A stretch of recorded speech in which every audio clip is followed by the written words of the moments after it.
Hello guys, আজকে আমরা আম বানি খাচ্ছি আমি আমার ছোট ভাইদের সাথে। আমার একটা ছোট ভাই আম কাটাকাটি করতেছে। ও প্রসেসিং ভালো বুঝে, তো এই জন্য ওই আম পেড়ে আনছে আর ও ইউনিক স্টাইলে আজকে আমাদের আম খাওয়াবে। তো চলুন দেখা যাক ও কীভাবে আম কাটে আমাদেরকে খাওয়ায়। আস্তে আস্তে ও আমগুলো আঠি থেকে ছাড়াচ্ছিল আর আমরা বসে বসে ভিডিও করতেছিলাম আর ওরা দেখতেছে। তারপরে নুন, মরিচ, চিনি, লবণ এগুলা দিয়ে হালকা সরিষার তেল দিয়ে তারপরে ও এটাকে হাত দিয়ে ডলছিল।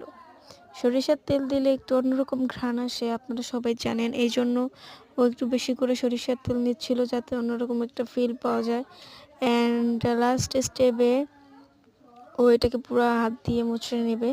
মরিচের গুঁড়া, লবণ, চিনি সব মিক্স করবে। মিক্স করার পরে আস্তে আমের সাথে এটাকে লাগাবে। তো চলুন দেখা যাক ও কোন পর্যন্ত কি করে আর আমরা সেটাকে ফলো করি দেখে দেখে।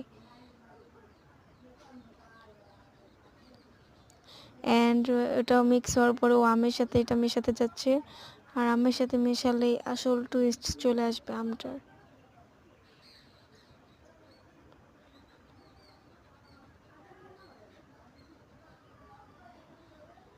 আমের সাথে মেশাতে মেশাতে আমরা সবাই জিভে পানি চলে আসছিল যে এতটাই আমি দেখাবে বুঝতে পারিনি। মানে এত এত সুন্দর একটা কালার আসছে যা বলার বাহিরে। এবার আমরা আমটাকে খাবো, প্রসেসিং সব শেষ।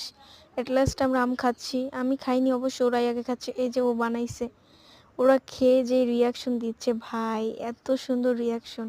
মানে কীভাবে খাচ্ছে, মানে এদের কাছে মজা লাগছে কিনা বা